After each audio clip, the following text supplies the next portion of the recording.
अब आ जाइए सब, इसी का एक टॉपिक और है। अब आ जाइए विद्युत शक्ति, है ना, इलेक्ट्रिक पावर, विद्युत शक्ति, है ना।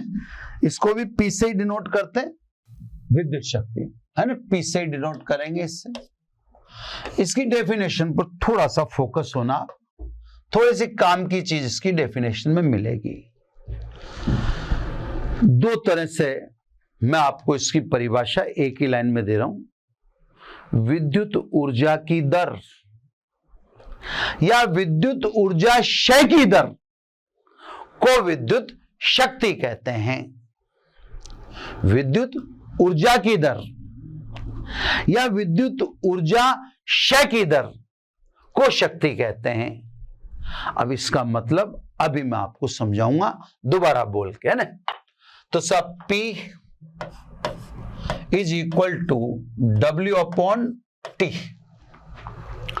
अब क्योंकि W तो आपके पास तीन रूपों में, आप W को VIT भी लिख रहे हैं, W को I²RT भी लिख सकते हैं विद्युत ऊर्जा को, और V² upon R into T भी लिख सकते हैं। सभी रखो इसमें, इसलिए P के भी तीन फॉर्मूले यानी विद्युत शक्ति के भी तीन फॉर्मूले हैं, सब में से T हटा दो। विद्युत शक्ति का फॉर्मूला V इंटू I, प्रत्यावर्ती धारा पढ़ेंगे काम आएगा, पार्ट 1 का लास्ट चैप्टर। इसमें देखो I²R, इसमें से भी T गायब करो तो V² अपॉन R, है ना। मैंने आपको बता दिया प्रत्यावर्ती धारा चैप्टर में ये फॉर्मूले काम आए, ये विद्युत शक्ति के फॉर्मूले हैं, है ना। मेरे को अभी परिभाषा वाली बात समझाना, बाकी आप उसका टेंशन न लें। विद्युत शक्ति का मात्रक वाट ही है ना। यहां पर भी आप वाट ही लिख सकते हैं, ठीक है ना। वाट की परिभाषा में फर्क आ जाएगा। जैसे V और I से दें आप, तो जैसे यदि V बराबर 1 वोल्ट, I बराबर 1 एम्पियर, तो P is equal to 1 into 1 is equal to 1 watt. यानी 1 वोल्ट विभवांतर पर 1 एम्पियर धारा प्रवाहित करने के लिए, एक सेकंड तक प्रवाहित करने में किए गए कार्य की दर को 1 वाट कहते हैं। चीज वही है, शक्ति है, विद्युत शक्ति है। अन्य मात्रक की बात करें तो अन्य मात्रक में तो हॉर्स पावर भी है। एक हॉर्स पावर 746 वाट, ये पावर का मात्रक है। मेगावाट भी है, जैसे अपन बिजली जनरेट करने वाले जनित्र की देखें, जैसा फला थर्मल पावर 22 मेगावाट बिजली पैदा करता है, तो मेगावाट का मतलब 10 की पावर 6 वाट, ये भी शक्ति का ही मात्रक। जो छोटे बिजली उत्पादन संयंत्र हैं वहां किलोवाट होती है, तो वहां अपन कहते हैं किलोवाट मात्रक का यूज करते हैं, 10 की पावर 3 वाट। तो कहने का मतलब ऐसा ही मात्रक तो वाट है। अन्य प्रचलित मात्रक में आप हॉर्स पावर कह दो, जो 746 वाट है, पहले से पढ़ा हुआ है आपका। मेगावाट 10 की पावर 6 वाट, किलोवाट 10 की पावर 3 वाट, यह विद्युत शक्ति। अब सब मैं वापस परिभाषा की तरफ आऊंगा और मैं अब आपको कुछ बात समझाता हूं, है ना। ये बातें सब अपन छोटी छोटी और इंपॉर्टेंट में डालें। पहली बात, जैसे आप कोई बल्ब लेने जाते हो बाजार में, या कोई भी मिक्सी लेने जाते हो, टीवी लेने जाते हो, कूलर लेने जाते हो, पंखा लेने जाते हो, इलेक्ट्रिक और इलेक्ट्रॉनिक। अपन स्पेशली इलेक्ट्रिक पे फोकस हो जाए, नहीं तो फिर क्या होता है, कई बार फील्ड को जैसे अपन डाइवर्सिफाइड करते हैं यानी फैलाते हैं, तो जो हमें मूल चीज समझनी है हम उससे भी भटक चुकते हैं। तो अपन तो इलेक्ट्रिक सर्किट पे देख लें, यानी जैसे पंखा है, लैंप है, या बल्ब है, कूलर है, मिक्सी है, ये इलेक्ट्रिक सर्किट है। तो जब आप किसी भी इलेक्ट्रिक सर्किट को लेने जाओगे तो उस पर दो चीजें लिखी मिलेगी। जैसे मैं 100 वाट का बल्ब लेने जाऊं तो 100 वाट के बल्ब पर ये दो चीजें लिखी रहेंगी, 220 वोल्ट 100 वाट। ये दो चीजें आपको आटा चक्की पे भी के डब्बे पे भी लिखी मिलेगी। अब उसका वाट अलग होगा, 1000 वाट लिखा हो सकता है। मैं तो 100 वाट के बल्ब का बता रहा हूं, है ना, कि 220-100। मिक्सी, अब मिक्सी 500 वाट की हो सकती, तो 500 भी लिखा हो सकता है। इसका क्या अर्थ है? इसका अर्थ है, जैसे आप बल्ब लेके आए थे ना, तो ये जो लिखा हुआ है इसका अर्थ है कि इस बल्ब का उपयोग अगर आप 220 वोल्ट पर करेंगे, बिल्कुल क्लियर है, किस पे यूज करना है इसका? 220 वोल्ट पर इसका यूज करेंगे तो इस बल्ब का 1 घंटे में खर्चा 100 वाट आएगा। इस बल्ब का 1 घंटे में जो खर्चा है वो कितना आएगा? 100 वाट। यानी आपने इस बल्ब को अगर 10 घंटे चला दिया तो ये 1000 वाट खा जाएगा, है ना, क्लियर? अगर इस बल्ब को आप 10 घंटे चलाते हो तो, है ना। तो कहने का मतलब किसी बल्ब पर यह अंकित है 220 वोल्ट 100 वाट, तो इसका मतलब ये हुआ कि ये बल्ब अगर 220 वोल्ट पर चला, क्लियर, तो 100 वाट शक्ति का क्षय करेगा, है ना, प्रति घंटे। और अगर जूल में बोले तो 100 जूल प्रति सेकंड, 100 जूल प्रति सेकंड ऊर्जा का व्यय करेगा, उसका खर्चा करेगा। क्लियर साहब, है ना। अब देखो साहब, इसके दो मतलब हैं, यहां पे ध्यान से समझना है। मैं अब आपको अपनी परिभाषा पे ले जा रहा हूं, वापस वहीं आऊंगा, है ना। हम जैसे मान लो मिक्सी लेने गए, ठीक है, ध्यान से समझेंगे आप। मिक्सी, अब मिक्सी वाले ने आपके सामने मिक्सी रख दी साहब, ये 300 वाट की मिक्सी है, ये 500 वाट की मिक्सी है, ये 1000 वाट की मिक्सी है, ये रख दिया साहब आपके सामने, है ना। ठीक है, जिसमें वाट ज्यादा लिखें वो पावरफुल है, इसमें कोई दो राय नहीं है। जिसमें कम लिखें वो वीक है, कंपैरेटिवली कोई दो राय नहीं है ना। तो विद्युत ऊर्जा की दर को शक्ति कहते हैं। 100 वाट लिखने का मतलब पावरफुल। अब इसका दूसरा अर्थ समझिए। इसका दूसरा अर्थ है कि इस मिक्सी को अगर आपने 1 घंटे चलाया, इस मिक्सी को अगर आपने 1 घंटे चलाया तो यह 100 वाट विद्युत का व्यय करेगी। तो दोनों अर्थ समझिए। मिक्सी पावरफुल है, नो डाउट, लेकिन इसी के पीछे दूसरी चीज भी है कि इस मिक्सी को अगर आपने 1 घंटे चलाया तो 1 घंटे चलाने पर यह 100 वाट बिजली का खर्चा करेगी। समझ में आती है बात? तो मैंने इसीलिए कहा विद्युत ऊर्जा की दर या विद्युत ऊर्जा क्षय की दर को विद्युत शक्ति कहते हैं। यानी 100 वाट का बल्ब है, इसके दो अर्थ हैं।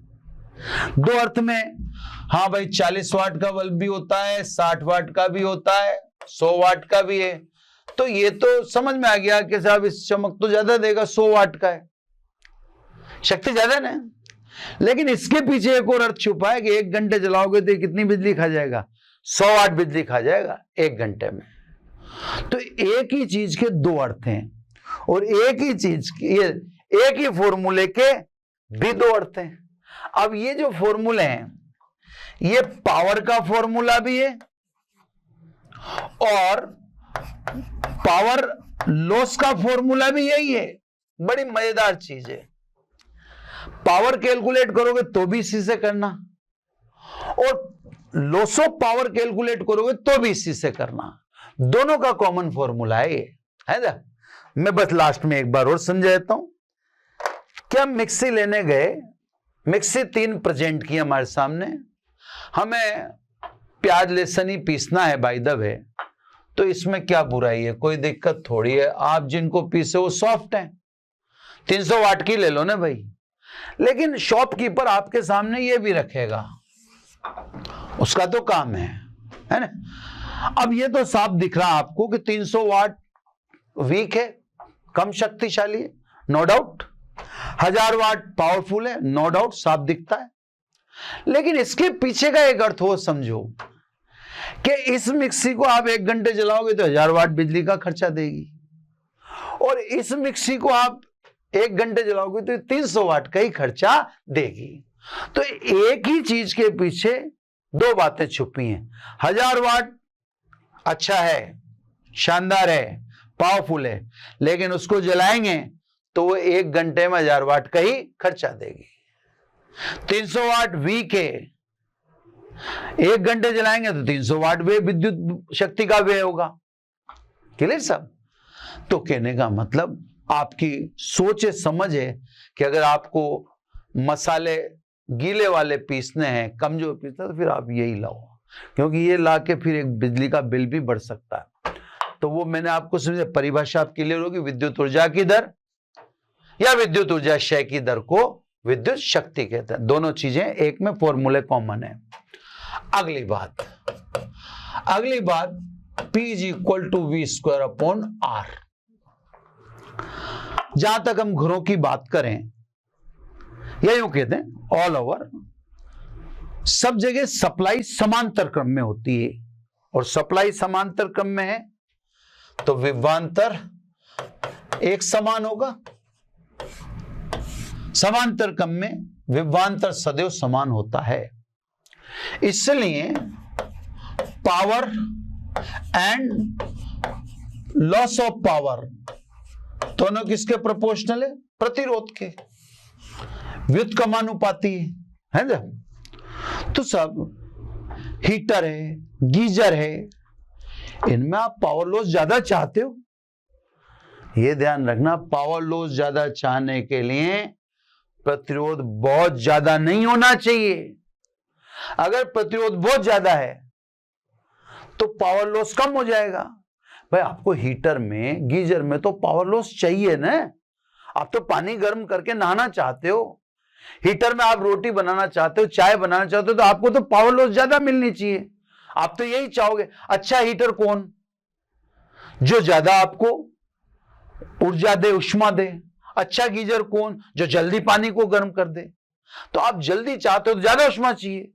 तो सब घरेलू जो सप्लाई होती है वो समांतर क्रम में होती है, और समांतर क्रम में विभवांतर नियत होता है।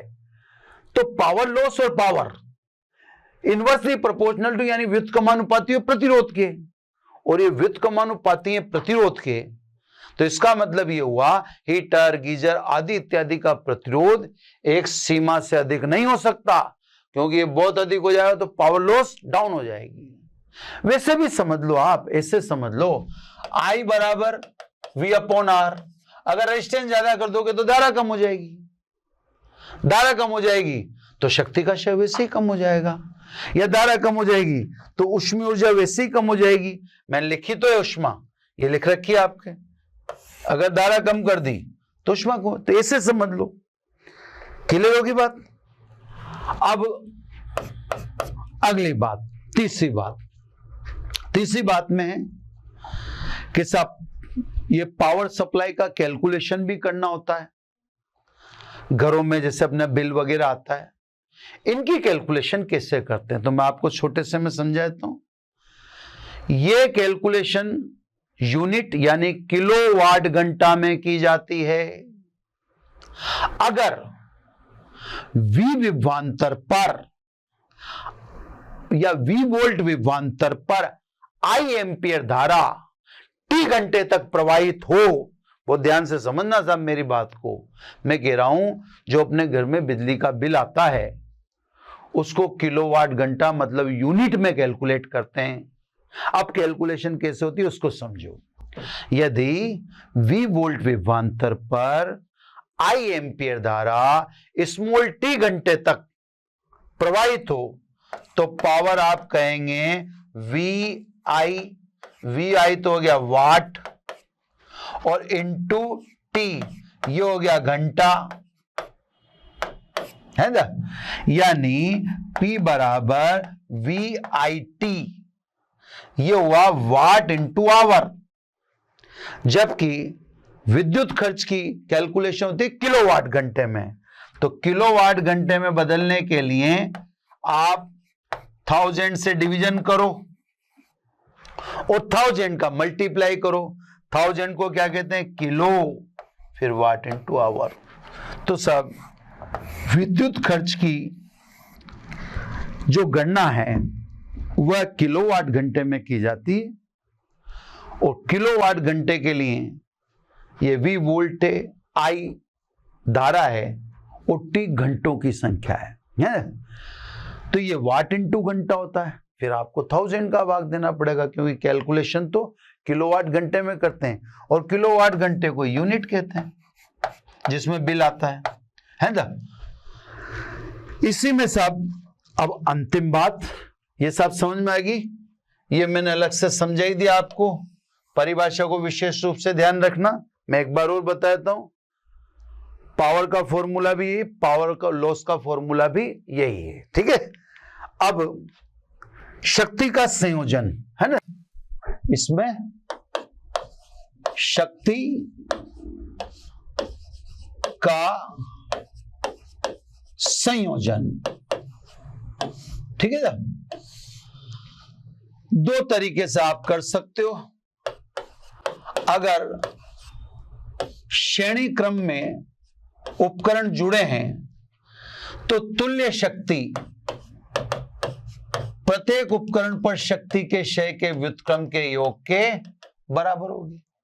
अगर हीटर, गीजर, फला डिक्का ये सब आपने श्रेणी क्रम में जोड़ रखे हैं तो तुल्य शक्ति का व्युत्क्रम प्रत्येक उपकरण पर शक्ति के क्षय के व्युत्क्रम के योग के बराबर होगा।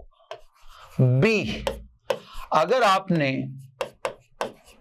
इनको समांतर क्रम में जोड़ रखा है तो तुल्य शक्ति प्रत्येक पर शक्ति के क्षय के योग के बराबर। अब आप समझ लो जैसे घर में आपके 100 वाट के 5 पंखे लग रहे हैं तो कितना वाट हो गया 500 वाट। क्यों हो गया साहब?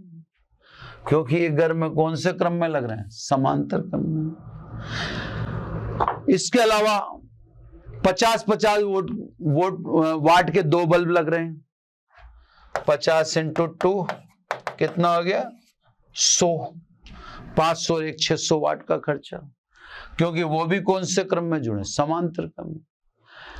500 वाट की मिक्सी है, 500 वाट का कूलर है, 1000 वाट का हीटर है, तो 500 वाट की मिक्सी, 500 वाट का कूलर, 1000 वाट का आपके हीटर, तो आपका टोटल जो आ रहा है 1 घंटे में 500 वाट तो 5 बल्बों का खर्चा आ रहा है, 500 वाट 5 पंखों का जो भी मैंने बोला होगा, 100 वाट 2 बल्बों का खर्चा आ रहा है 600, और ये 1000 और 1000 2000 2600 वाट का खर्चा आ रहा है प्रति घंटे।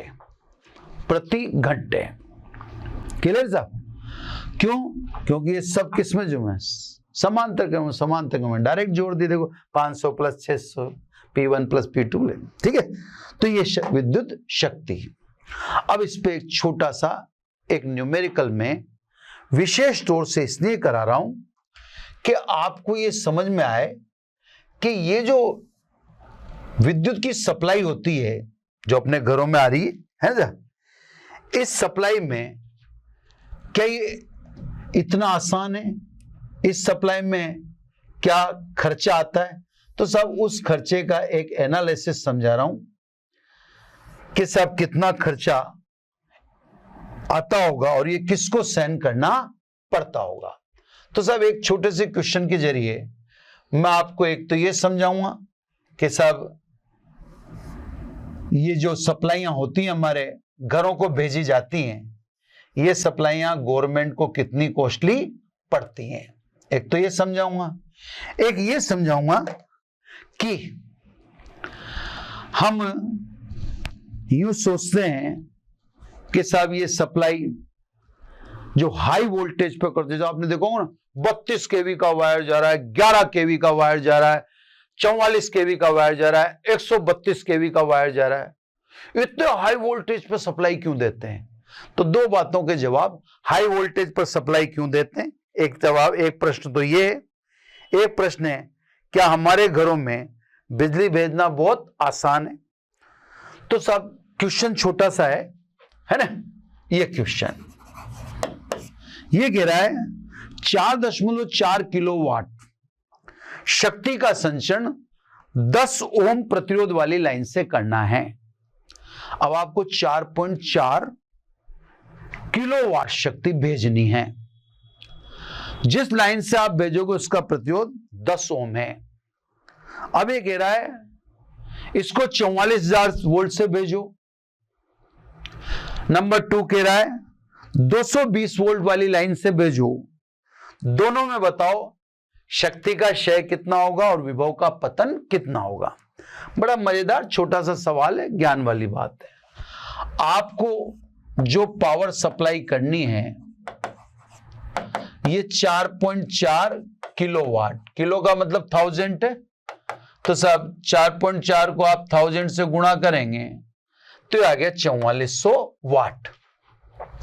जिस लाइन से भेजेंगे उस लाइन का प्रतिरोध 10 ओम। अब इसने दो ऑप्शन दिए हैं, मैं कोशिश करूंगा कि दोनों ऑप्शन में एक ही पेज पर बात बैठ जाए।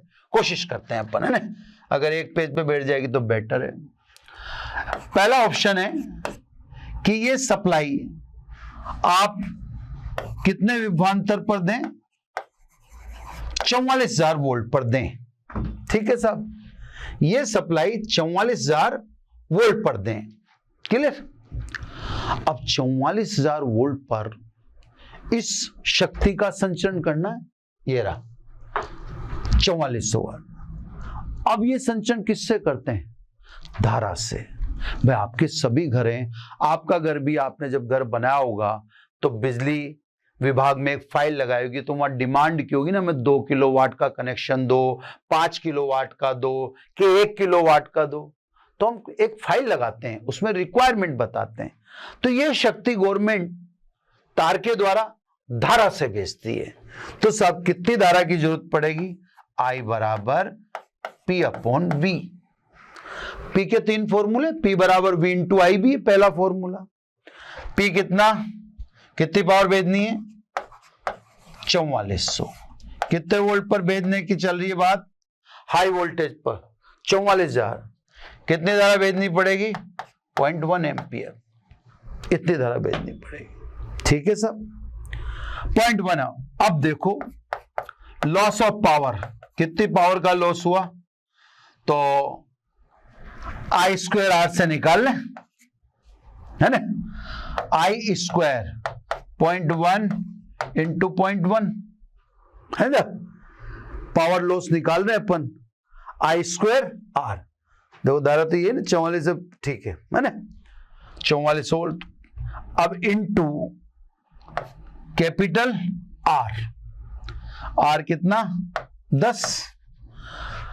मात्र कितना लॉस हुआ साहब?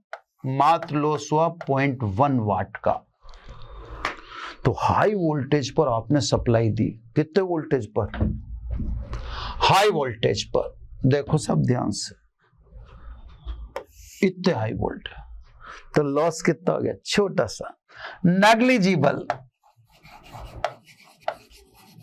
ये कोई लॉस ही नहीं। दूसरा पूछा विभव का पतन, drop of voltage, V loss I into R। I कितना? 0.1, R कितना? 10। मात्र कितने वोल्ट का लॉस हुआ? 1 वोल्ट। यानी आपने सप्लाई 44,000 वोल्ट पर भेजी है, वहां पर पहुंचते पहुंचते ये 43,999 वोल्ट रह जाएंगे, 1 वोल्ट का लॉस हो जाएगा। तो 44,000 वोल्ट तो 43,999 वोल्ट रहेंगे। ये कोई नेग्लिजिबल है। तो कहने का मतलब अगर इस पावर को भेजने के लिए हमने हाई वोल्ट का इस्तेमाल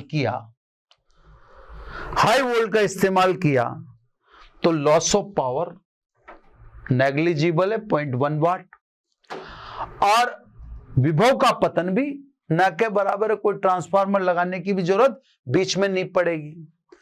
दूसरा ऑप्शन है ना, दूसरा ऑप्शन दिया गया है कि भाई यही सप्लाई आप 220 वोल्ट यानी कम वोल्ट पर भेजो। देखा,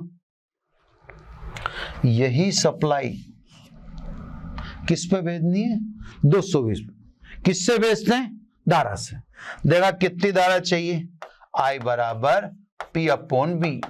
P कितना? 4400 और ये 220 वोल्ट। ठीक है, ये सब कितने एम्पियर धारा चाहिए? 20 एम्पियर धारा चाहिए। लॉस ऑफ पावर देखें, कितनी पावर का लॉस हो जाएगा? I स्क्वायर R यानी 20 का स्क्वायर इंटू R, 20 का स्क्वायर यानी 400, 400 को 10 से गुणा करो, 4000 वाट।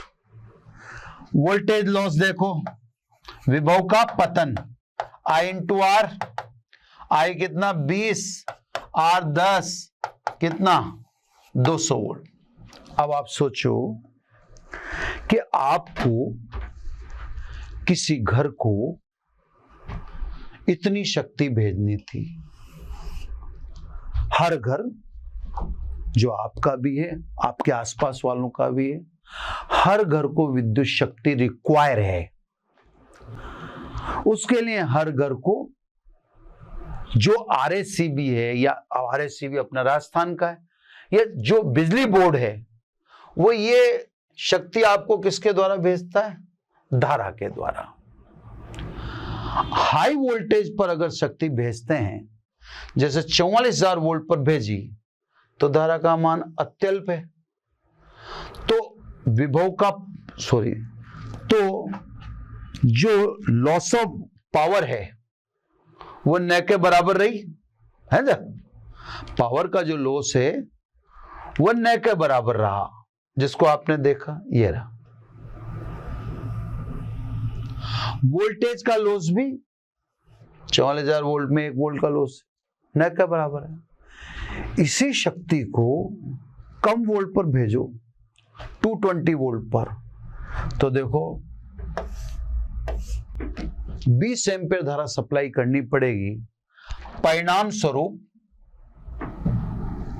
देखो कितना पावर लॉस हो गया? 4000। आपको भेजना कितना है? 4400 वोल्ट, 4400 वाट, सॉरी 4400 वाट आपको भेजना है। 4000 का लॉस हो गया, तो कितना भेजना पड़ेगा? 8400 वाट की सप्लाई भेजनी पड़ेगी, क्योंकि लो वोल्टेज पर यह लॉस बहुत ज्यादा है, ये जो हो रहा है। तो सप्लाई वहां तक तो जाएगी तभी। तो सब अपन यूं सोचते हैं कि जो लाइनें बिछी हुई हैं ये बिजली नहीं खाती होंगी, खाती हैं। आप सोचते होंगे किसी गांव में 2, 3, 4 घर हैं, वहां बिजली नहीं पहुंची। वहां बिजली पहुंचाएं कैसे? कितने लॉस होते हैं इस लाइन में जो बिजली लेकर जा रही है, इसका कैलकुलेशन करो। तो हर छोटा गांव, 2 मकान वाला गांव, 4 मकान वाला गांव ये कहने लगे कि हमारे बिजली चाहिए, तो उसको ये भी समझना चाहिए कि उस तक बिजली पहुंचाने में आने वाला खर्चा उसके द्वारा बिजली बरतने में प्राप्त बिल से कई गुना है, कई गुना है। तो हम यूं सोचते हैं कि साहब सप्लाई में कोई ऊर्जा की खपत नहीं होती। अरे भाई, आप जितना खाते होंगे उससे ज्यादा तो इन लाइनों में खप जाता होगा, जैसा कि कैलकुलेशन बता रही है। विभव का पतन कितना हो गया? 200 वोल्ट। 220 वोल्ट पे सप्लाई करोगे, 200 वोल्ट तो चले जाएंगे, तो 20 वोल्ट बचेंगे वहां पे। बीच में आपको ट्रांसफार्मर लगाने पड़ेंगे बार बार। ट्रांसफार्मर बार बार वोल्टेज को अप करता रहेगा। तो कहने का मतलब ये विद्युत ऊर्जा और विद्युत शक्ति ये टॉपिक अपन ने प्रतिरोध को रोक कर लिए। इसके बाद इसमें हाथों हाथ न्यूमेरिकल डाल दे, ज्यादा इसमें उलझने की जरूरत नहीं है। ये विद्युत धारा का ऊष्मीय प्रभाव भी क्लियर हो गया, जो अपन लेके चले थे कि धारा प्रवाह से ऊष्मा उत्पन्न होती है ना। ये आगे सब हीटर गीजर वगैरह क्लियर हो जाना चाहिए। विद्युत शक्ति के अर्थ को समझा दिया गया है, मात्रक देख लिए गए हैं, उससे रिलेटेड बात आ गई है। विद्युत शक्ति में आपको पावर लॉस और पावर दोनों बता दिया। उच्च वाट पावर को भी दर्शाते हैं, पर यह भी समझ लेना चाहिए कि 1 घंटे में खपत भी उतनी है ना। ये सब बल सभी जो भी अब आप इंस्ट्रूमेंट खरीद के लाते हो इलेक्ट्रिक, तो आप दोनों चीजें देखा करो। वोल्ट तो खैर 220 240 लिख रहा होगा, वाट कितना लिख रहा है वो देखा करो। उस हिसाब से आप अपने बिजली का बिल खुद कैलकुलेट कर सकते हो, है। कई रिटायर बुजुर्ग अंकल कर लेते हैं, जिनको इन बातों की नॉलेज है वो कर लेते हैं। उनको अनुमान लग जाता है कि हमारे बिजली का बिल करीबन करीबन कितना आएगा, तो वो देख लेते हैं कि फला लाइट कितने समय तक जलती है, डिका लाइट कितने हैं। ठीक है बच्चों, अगले टॉपिक से वापस नई शुरुआत। अभी चैप्टर रन कर रहा है, लंबा चलेगा, ये important exam academic point of view से ज्यादा नहीं है। इसमें बस विशेष मैंने आपको बता दिया था कि इसमें बोटू का ध्यान रखना, बोर्ड ऑफ ट्रेड यूनिट है ना, वो विशेष रूप से बता ही दिया मैंने आपको कि इसका आपको विशेष ध्यान रखना है, जो आपको रखना है। ठीक है, थैंक यू वेरी मच। फिर सब नेक्स्ट डे फिर मिलते हैं। कोई भी आपको दिक्कत आ रही हो, किसी प्रकार की समझ में प्रॉब्लम आ रही है, आपको सॉल्यूशन चाहिए, डीपीपी चाहिए या और भी एडवांस क्वेश्चन चाहिए, तो आपसे कह रखा है मोशन लर्निंग ऐप डाउनलोड करें, इसका कोई चार्ज नहीं है। Thank you very much.